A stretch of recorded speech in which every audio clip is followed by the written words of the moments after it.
I was wondering that for a minute. How about this? If you love the Lord, say amen. Amen. You usually get you going on that one. Amen.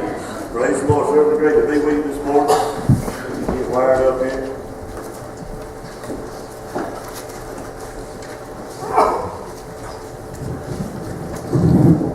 We're going to work with this thing a little bit this morning. It likes to pop on me for some reason. I'm going to move it down a little bit. You may have to adjust the volume, but he'll take care of that. If you're here this morning, you got your copy of God's Word. Would you stand with us? We're going to be in the book of Revelation this morning. We started in Genesis last week. We didn't quite make it all the way through. We're going to end up in Revelation here today and give you that Lord's laid upon our heart. Revelation chapter 2. Give you just a little bit. It's all the way at the back. It's almost as easy to find as Genesis. Revelation chapter 2.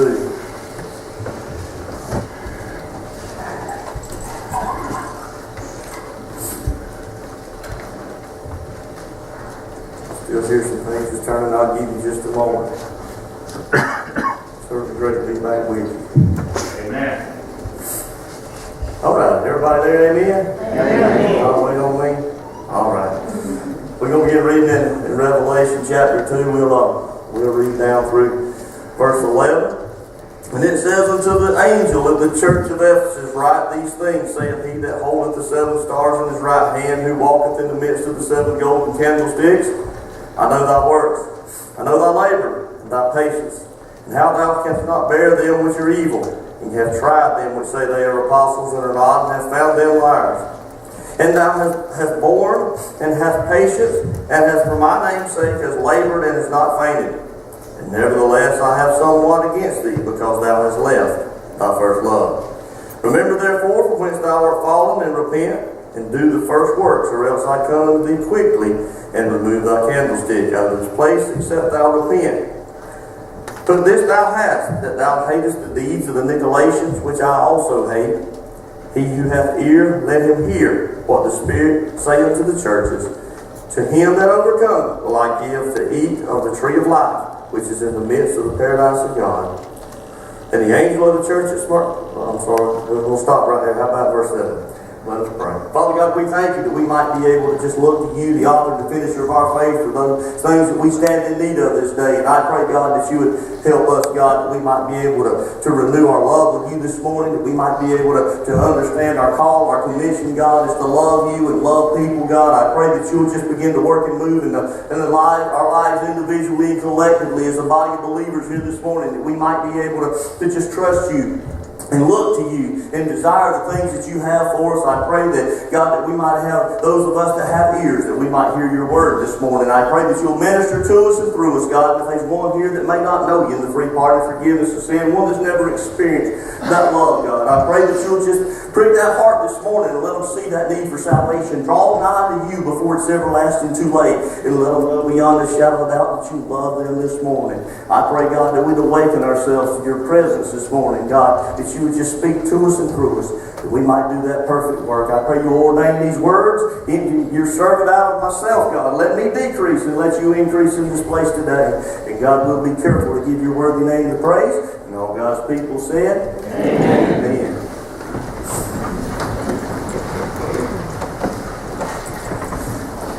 Really quickly, I'm going to give you a backstory on this. This is when everybody hears about Revelation, they get excited sometimes. They really want to. They get all excited and they want to know the symbolism and they want to know all the things. And when I've done a study on Revelation, I don't know, it's been years ago, back when I was probably across the creek, I think, on a Wednesday night, we went through the book of Revelation. There's a lot of signs, a lot of symbols in there.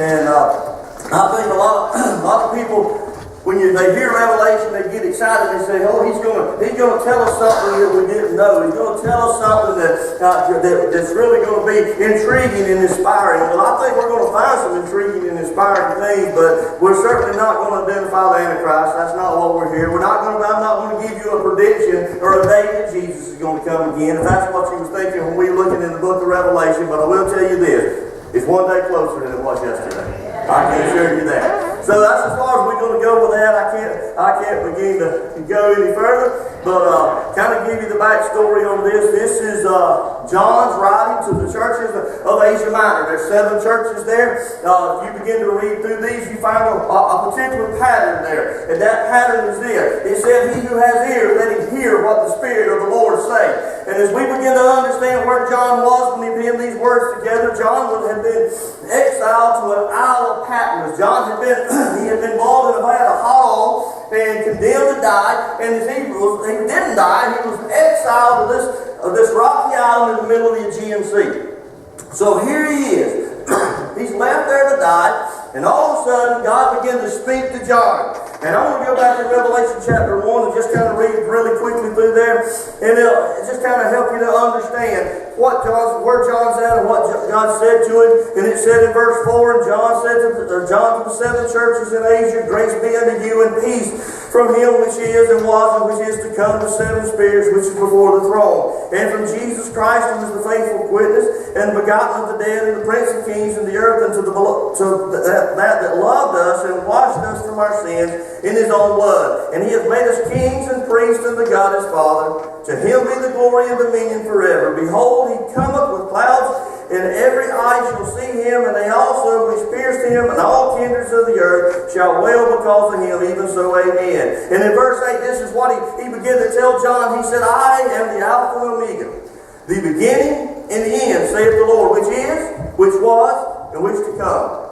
And I, John, who also your brother in tribulation, and the kingdom of patience of Jesus Christ, was in the isle called Patmos, for the word of the testimony of Jesus Christ. And I was in the Spirit in the Lord's day, and I heard behind me a great voice as of a trumpet, saying, I am the Alpha and Omega, the beginning of the first and the last.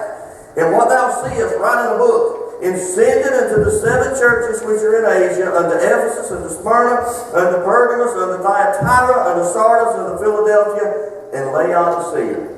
So here John is, he was in the Spirit on the Lord's day, and God began to speak to him. And I really like what he told him. He said that he identified himself to John, and John knew who he was. And as he identified himself to John, I think as we begin to look at that identity is not changed. That identity is the same today that it was that it spoke to John on this Isle of Patmos. And he said this. He said, I am the Alpha, I am the beginning, I am Omega, I am the end. He said, I was here in the beginning. I started the foundations of the world, and I'll be here when it's all gone. That excites me to know that. I get excited about that, to think that God is here before I was, that he'll be here when I'm gone. And all in the midst, that he's Emmanuel. I like what I read in Matthew's Gospel in the first chapter, in the 23rd verse, in the prophecy of Isaiah. This prophecy comes way back from Isaiah chapter 7, verse 14. And he prophesied that a young virgin girl was going to bear a child, and that child's name was going to be Emmanuel. And what Emmanuel means is God with us. That excites me to know that he was here before me. He'll be here when I'm gone. He's here in the midst today. And sometimes we get this idea that we need to stoke him up or amp him up or call him down. But all we need to do is just awaken ourselves to his presence. Amen. He's here. And if we'll just trust him and believe him, and he who hath ears, let him hear. If we'll just hear the word of God, we'll find that he's very present in that time of trouble. We'll find that he's very present when we need him. As we look at this, we want to look at the first church that they sent letters to. That John sent a letter to, and we want to find that in chapter 2. And it said to the angel at the church of Ephesus, write these things, saith he that holdeth the 7 stars in his right hand, who walketh in the midst of the 7 golden candlesticks. Now, the scripture says these are letters. And if you read them, they really don't read necessarily like a letter that we would think of today. I think if we read these more like a progress evaluation, so to speak. And you start reading these, there's 7 of them, and each one of them has some different things. And what it is what the church is, the strong points, and it's the weak points of the church. I think if you kind of put that in a perspective today from a performance evaluation, it'd be like going to your employer. And your employer gets out here and you sit down and he begins to tell you, this is the progress that you've made, and this is where your strong points, and this is your weak points. This is what you need to improve on. This is where you're doing really good. And you would hope when we sit there before an employer that the strong points is always going to outweigh the weak points. You would hope that you're going to get more good than you do bad. So as we see this, we see that it's kind of like a progress evaluation, performance review. And as we kind of look at this, we see that he's writing to this church, and this church is really doing pretty good. We want to go in and he kind of identifies himself in verse 2. And he says this. He said, "These things saith he that holdeth the 7 stars in his right hand, and walketh in the midst of the 7 candlesticks." The stars in his right hand. He identifies himself with power and authority. And he says, "I know your works." How does he know our works? He said, "I'm not just sitting up above, watching down, looking down at your works." He said, "I've been in the midst." He said, "I've walked in the midst of the 7 golden candlesticks," and that's the churches. He identifies himself with power and authority, and he identifies where he's been. And he said, "I know your works. I know what you've been doing. I know how things are going." He said, "I'm very present." And I think if we begin to look at that, sometimes we get the idea that God's just sitting up in heaven and just looking down upon us. But it's more than that. I thank God that He is Emmanuel, that He is God with us, that He's walking with us. And when we're struggling, He's come down to be that ever-present help in time of trouble. So as we begin to see this, He tells them He's very present. He lets them know that He is very present. And He goes on, excuse me, and He says, "I know thy works," in verse 2. "Thy labor, thy patience, how thou cannot bear them that which are evil. Thou hast tried them, they are those that say they are apostles or not, and hast found them like." Now, as we kind of see this, we see these letters are intended for 7 different churches. But I think if we really begin to look at these letters, I think they're very real and very relevant to the day and age that we live. They're very real to the church today. I think we can take something away from each one of these, and I began to, several weeks ago, I began to read through these letters, and I began to look, and there's a lot of things that really may not necessarily specifically apply to us, but there's a lot of things that I think that we can take away from this. And I think that as we begin to do that, we can just take what we need, and we can take and allow God to use that and speak to us and give us that we stand in need of, individually and collectively as a body of believers. So, we see that we get here, and he says this, "I know thy works, thy labor, thy patience." He said, "I know this." He said, "I see that you're laboring." What does he mean there? I know your labor. If you think about labor, you think about work. You're thinking about being active. And he's looking at the church, and he's saying, "I know, guys, that you're active in ministry. I know that you're working. You're getting stuff done." And I think if he looks at that church, he tells them this, and he's very real and relevant. He said, I see that you're accomplishing a lot of things. And he's impressed with that. And he goes on, and he said this. He said, "I know thy works, thy labor, thy patience. Thou cannot bear them that are evil, have tried them that say they are apostles, and have found them liars." They've committed themselves, not only are they working hard and getting stuff done, but they have committed themselves to a higher standard, and they're holding each other up. Said, "You've tried those that say they're apostles. You found some of them to not be true. You found some of them to be liars. You found it," and he said, "Well, you're not just letting any kind of doctrine of the wind just blow through your church. You found those people, and you've called those people out, and you've held them to a higher standard, and you're held each other accountable." And as we begin to look at this, we begin to see that by this time the church is sitting there, and John is reading these, or the preacher of the church is reading these letters, and it's interesting there that we kind of look at this, and I want to back up for just a moment, but the preacher's reading these letters there, and it says the angel. Now, as we go back and understand just exactly how this is set up, I think you'll find a church similar to what we have today. Not exactly what we have today. Early churches were a little different. But I think that you'll find that they had a messenger, and that messenger there is called an angel. As I begin to kind of break that down and read some commentary on that and try to understand some things about that, some people will tell you that each church had its own angel. I don't know. I will go with the latter of what I read on that. So if you think about it that way, and I kind of play this out, and you can believe it, we're not going to split hairs over how you believe it. If you want to believe that Flat Creek has their own angel up there that's ministering back into it, then that's okay. We're not going to split hairs over that. But I kind of believe it this way. As you look at this, it said to the angel of the church. Now that angel, if you go back in the original Greek and begin to read, you'll find out that it says in there, it is referred to sometimes as a human messenger. So I'm going to go with that. I'm going to believe that there was a human messenger that was standing before this church, whoever their pastor, whoever their preacher was. So today I'm your messenger. I'm your angel. I always want to be an angel. How kid? I ain't no angel. I'm far from an angel, y'all. Some of y'all that know me from way back know I ain't no angel. Anyways, I heard an amen over there. But anyway, that's the closest I'm ever going to get to be an angel. I'm your messenger today. So anyway, here's the thing. We begin to look at this, and we see that this church has a messenger, and this messenger is standing before them, reading off this letter. And I got ahead of myself, but we want to talk about the first thing. They know they're working hard, and they know they called out some people that wasn't doing right. Called out some people that said they were apostles, but they really wasn't apostles. They found them out to be false, found them out to be liars, and found them to be untrue. Let's go on just a little bit and look at some more things that they said they was doing. Verse 3. And has, and has borne and has patience for my name's sake, has labored and has not fainted. So we go on, we see that not only have they called out some people in order to call some people out, in order to know that these people were not true, but in order to find out that they were false prophets or false apostles, how would they have to do that? They would have to be well versed in their theology. They would have to know the Word of God. They were very well versed in theology. And it goes on to say that I have had patience for my name's sake, and has labored and not fainted. You've endured adversity. You have worked hard. You've not grown weary.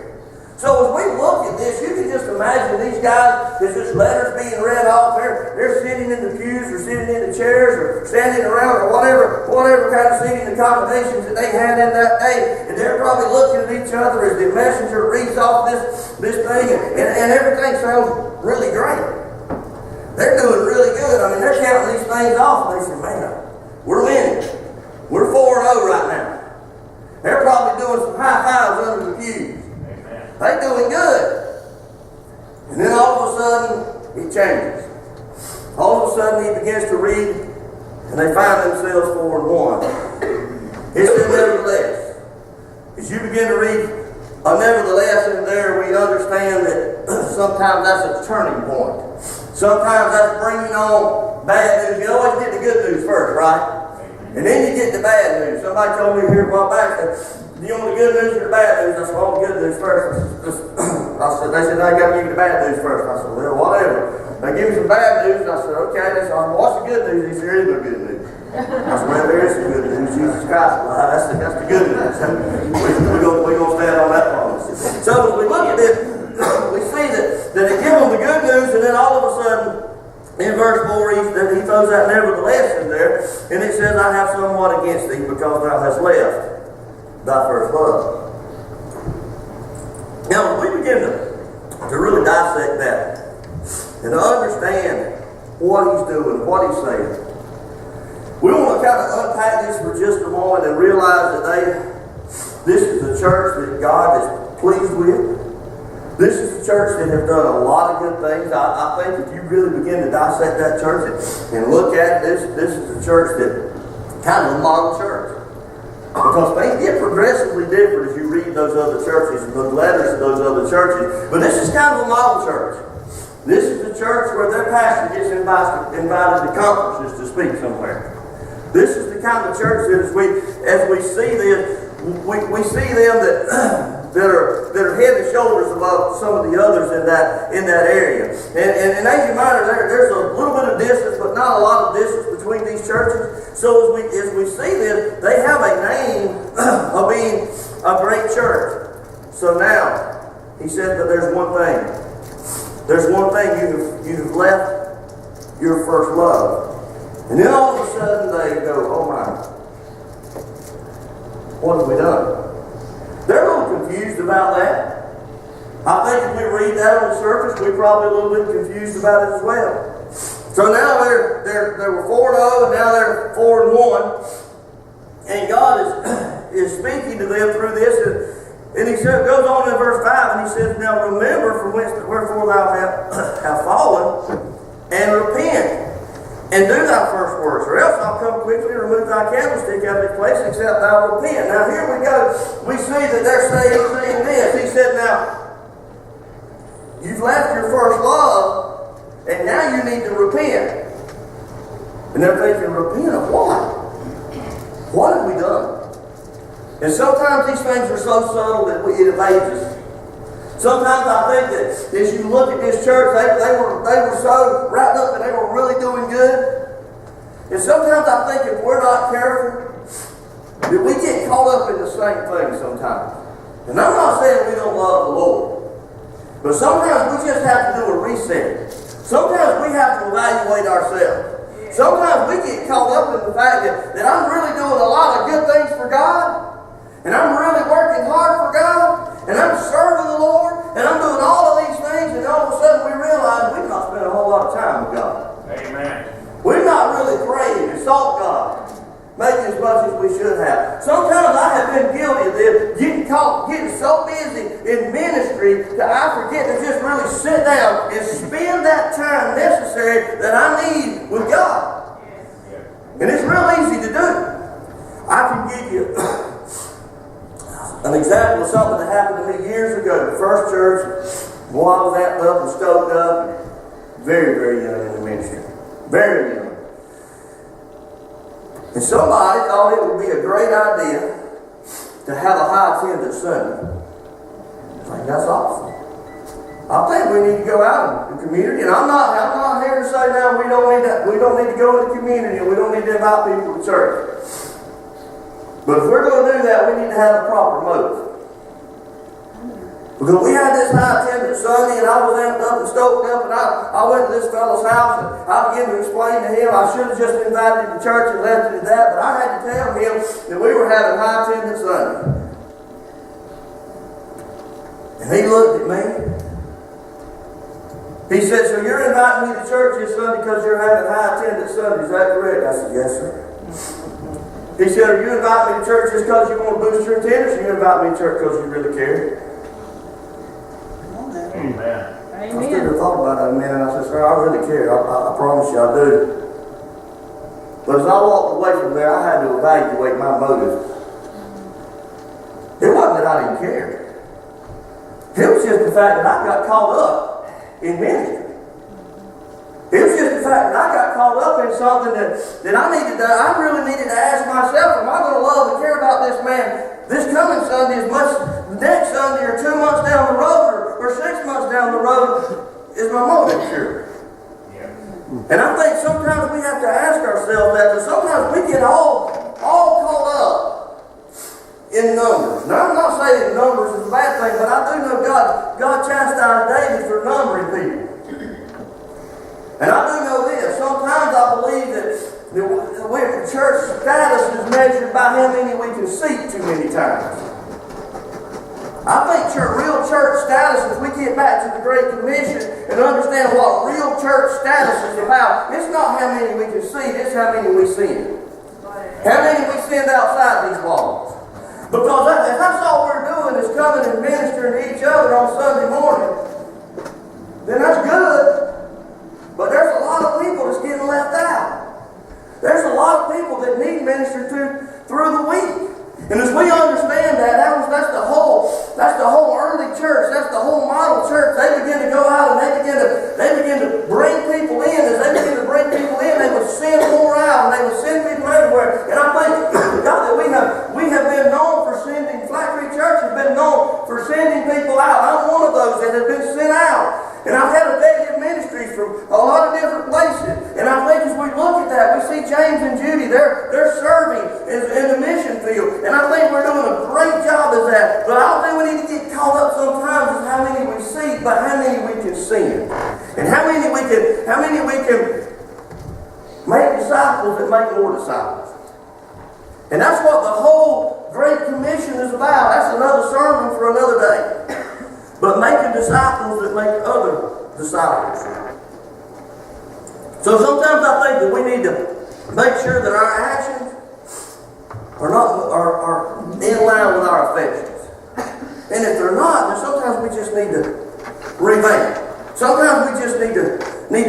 understand what we're doing. But in all the traditions, the business, they've forgotten why they did it. And they were doing good things, they were just doing them maybe for the wrong reason. And sometimes I think in ministry, we're not careful, we'll get caught up in ministry because, as I talked about last week, it was our plan, but we need to know it's God's plan. I've been doing things in ministry before, and I've done things in ministry before just because nobody else would. Is that the right reason to do it? No. But sometimes we get caught up in that. But here's the thing. If we're doing ministry because God said go do ministry, and we're doing it because we love the Lord and He's moved in our heart and He won't let us get out of that ministry, then that ministry will prosper. If we're doing that ministry just because nobody else won't do it and we feel like, well, somebody's got to do it. Now, God called somebody to that ministry. I had a fellow one time tell me, I was struggling when I first got called to preach, and I asked him, I said, how do you know, the older preacher? I said, how do you know if you've been called to preach? He said, if you ain't got to do it, don't do it. And I didn't know what he meant to start with. And all along the way, I was confused. I said, what in the world is he talking about? But a little later on, I understood because I could not help but do it because God would not let me out of it. God would not let me not preach. God continued to prepare my heart. God continued to motivate me. God continued to move in me. And I was kind of like Jeremiah. I had that fire shut up in my bones and I was miserable if I didn't do it. So sometimes that's how we need to understand if we're entering into a ministry. If we can't do it, if we don't do it unless we have to. And how do we know if we have to? Because God won't let us out of it. God won't let us not do it. So, we think about that. And sometimes I think that we do all these things to honor God, but if we're not careful, we'll do these things to corner God. And we'll get caught up in this idea that, God, I'm doing these things and I need you to bless me. I need you to bless this, and I need you to do this in my life, and I need you to do all of these things, and God, the more I do, the more you're going to love me. That is so false. But we get this idea that God's going to love us more because we're busy and serving. God loved us while we were yet sinners. Before we ever knew Him, He loved us. Amen. When we came to Him with absolutely nothing, He loved us. Amen. And sometimes I think that we get caught up in that. And I'll begin to tell you, first and foremost, I can remember when I got saved, I loved Him as passionately as I've ever loved Him. It seems like when you first get saved that you're just all stoked up and amped up and just love God and just can't get enough of Him. But then sometimes we get busy and we start working for the Lord, and that passion don't necessarily die, but it weans away a little bit. Why? Because we're busy doing other things, and we're to be busy in the ministry. Now, I'm not saying we're not to be finding our place and use the callings and the gifts that God has laid for us, but we can't be so busy in the ministry that we don't love God like we should love God. Amen. We can't do it. That's not what we're called to do. So as we see this, we begin to see that the early church had got really, really busy. The church at Ephesus, they got really busy in the ministry, and they were doing really, really well. But he said, you're doing so well that you're forgetting about me. And I'd like a little bit of attention here, he's saying. And he goes on and he begins to tell them. In verse 5, he said, remember therefore when we start falling and repent, do thy first works, or else I will come unto thee quickly and remove thy candlestick out of its place, except thou repent. So here he's talking about repent. Now they knew what repent meant. They even knew that it meant that they needed to turn back. They needed to turn around. And now it's beginning to make a little bit of sense to them. He wants you to go back and do thy first works. And I think so many times he's calling us to remember back. Remember back where we started, when we had nothing, when it was just us and God, when we had done nothing. And how much God loved us. And now that we're busy and serving Him and we found our places, that means God loves us more? No. God loves us just as much. Does that mean when we first started we loved God more? Sometimes, because we didn't have all this other stuff holding us back from really loving Him. And I can remember when I first started, I can remember being just so in love with God. And then there's times in my life when that weaned away and I'd have to come back and reset myself and say, okay, God, I really got out here. I've got caught up in this ministry stuff. Good things. But God, I just need to know that you love me, and I want you to know that I love you. And you know, so many times we get caught up in those things. So as we look, he said, you need to come back, accept that repent. He said, come back and do that first works. Come back and restart.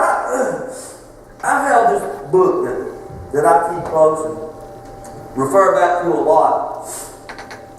And it helps me to really, really stay close to God. It helps me to remember where I came from. It helps me to remember who I used to be, remember when God saved me, remember that passion that I had when He first saved me.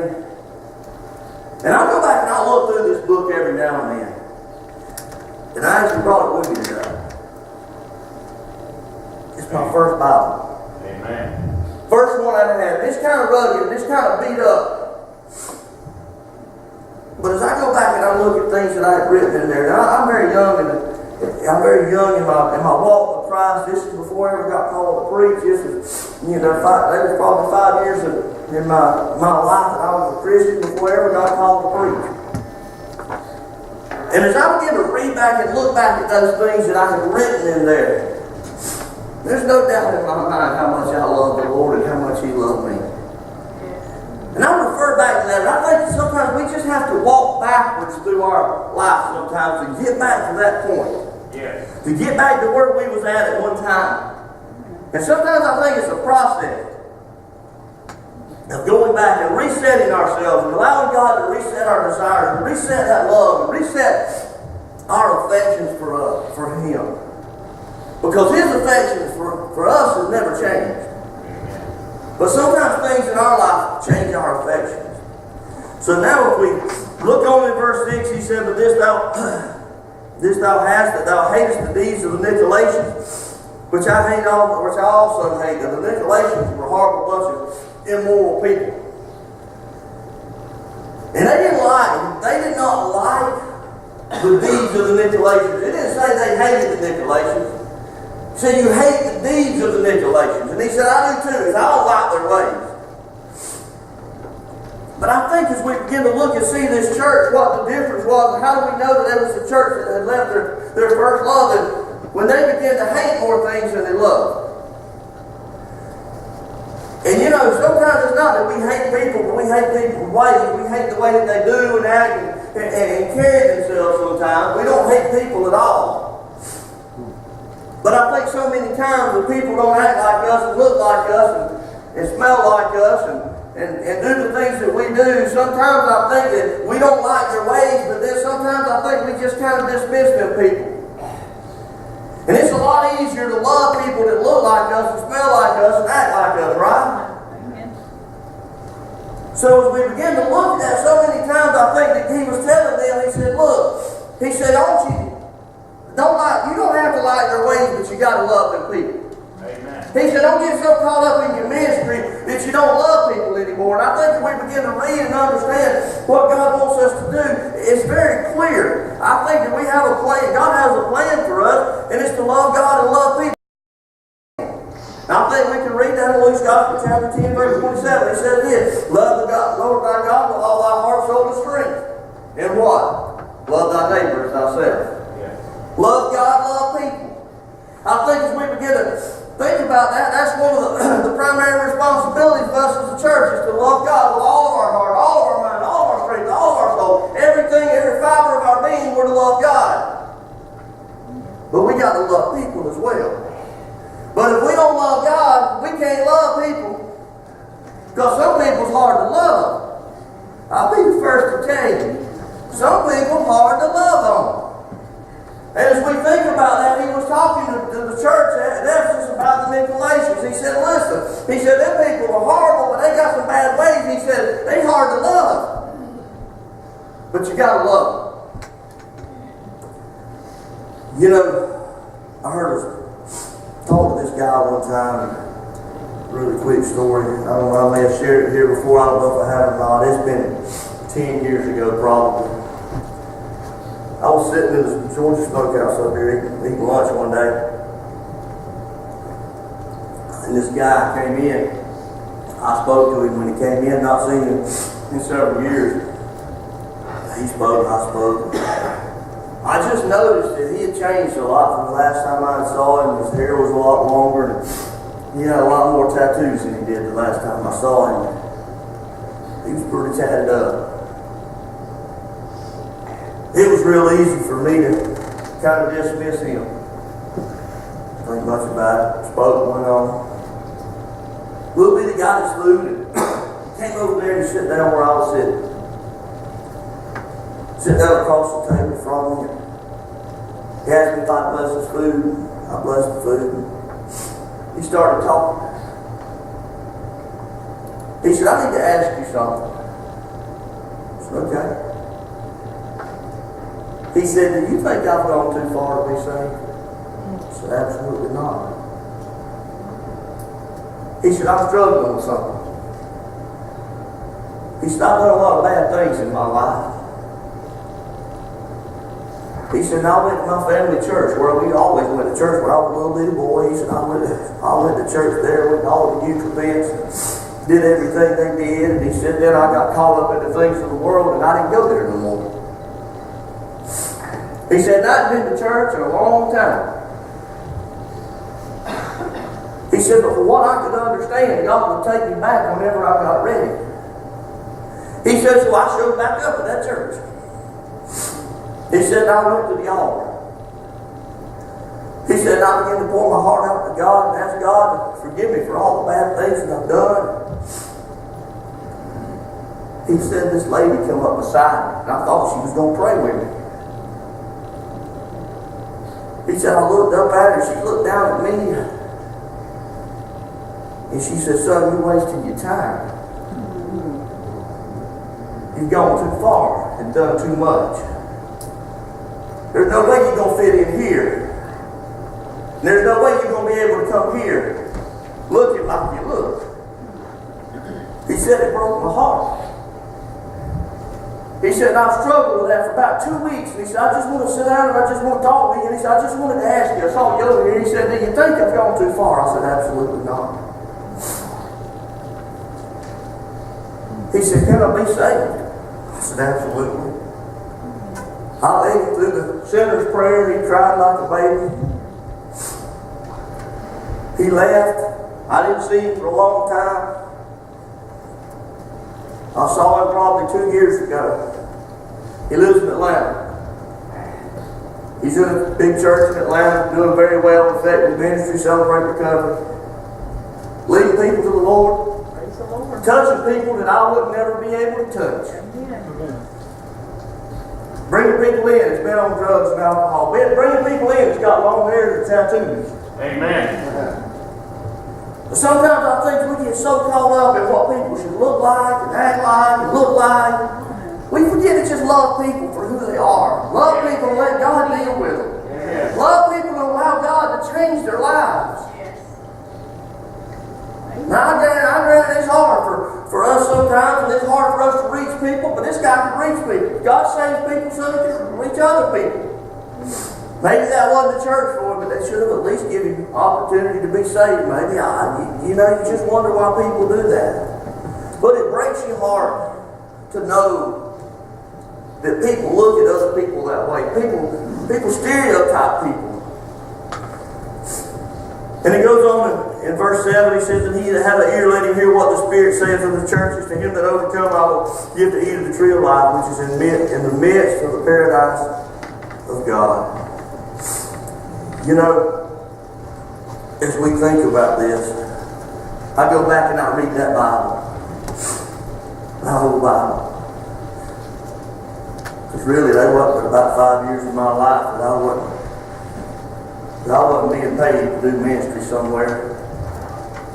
And I'm certainly not in ministry for the money, but I tell you, when you go back and you begin to look at that, those first 5 years, were full of passion. Those first 5 years were full of fervent love for the Lord.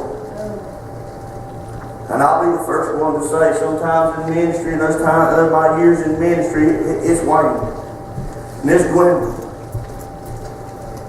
And I think sometimes I just get caught up in the weary and well-doing. Amen. As a church, let's don't get that. Let's don't ever forget who we are and what we've been called to do, and that's to love God. Amen. And love people. Amen. You know, you think about that. I think about John's Gospel chapter 21. I think about Peter when he met him there on the shores of Galilee after he had denied him. He came up there cooking some breakfast, and here Peter crawls up on that beach, and he looked up at Jesus, and he realized who he was. He realized that it was the man that he told that he would never forsake him, he would never deny him, but yet he did 3 times. And as we look at that, he took him after breakfast, and he kind of walked away with him. And he said, Peter, he said, do you love me? He said, Lord, you know I love you. We've probably preached this sermon before, but there's 2 different verses that are used right there. When Jesus looked at Peter, he said, Peter, do you agape me? That word agape means, do you love me so much that you would sacrifice for me? Do you love me so much that you would give your life for me? Do you love me so much that you would go to the ends of the earth for me? Do you love me that much, Peter? And Peter answered him in a different verbiage in Phileo, and he said this, you know I love you. Old buddy, old pal, old friend. Like a friend. Like a pal. Like a buddy. And Jesus said, no, Peter, I need to know, do you agape me? Do you love me? He said, you know I love you. But it took Peter a little while to get that in his spirit. And finally, once he got it, he said, I want you to go now and feed my sheep. Go and feed my sheep. As we begin to look at that, I think that that's the whole thing in a nutshell of what we have been called to do. Go ye therefore and teach all nations, baptizing them in the name of the Father, the Son, and the Holy Spirit, and making disciples. Amen. Making disciples that make other disciples. Making disciples that are growing and outgoing and bringing in. You begin to see that early church. And you begin to see how they made disciples and how they started with just a handful and it grew and it got bigger and it got bigger and it got bigger. I think we don't ever need to lose our focus on that. I'm going to ask Brother Daniel an invitation. I'm going to ask them if they will to come on and give us an invitation. But I want you to think about this. I want to give a kind of a twofold invitation this morning. Some of you may be like me. Somewhere through you walk with the Lord, you found that it's not quite as fervent as it once was.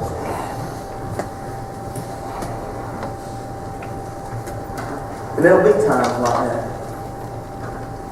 But I thank God when it's not as fervent as it once was, we can come and we can humble before the throne of grace and we can renew that fellowship. We can reset that affection with Him. Because He's never left us, He's never stopped loving us. And then there's others that maybe you're just trying to please God by serving God. Maybe you're hoping that God's going to, if you do enough for God, then He'll really love you. Well, I want you to know right now, you don't have to do anything for God to make Him love you. He loves you because He loves you. He loves you because you are His chosen one. He loves you because while you were yet a sinner, He humbled Himself even to death on the cross to die so that we could each one have salvation full and free. He loves you. Go ahead and get that in your spirit this morning. He loves you. And if you've been trying to go through the motions and get good enough to bring yourself to the Lord and say, I want to be part of your kingdom. If you've been going through the motions trying to get good enough to get God to love you and forgive you, you can stop today because you don't have to go through any motions. Just come as you are.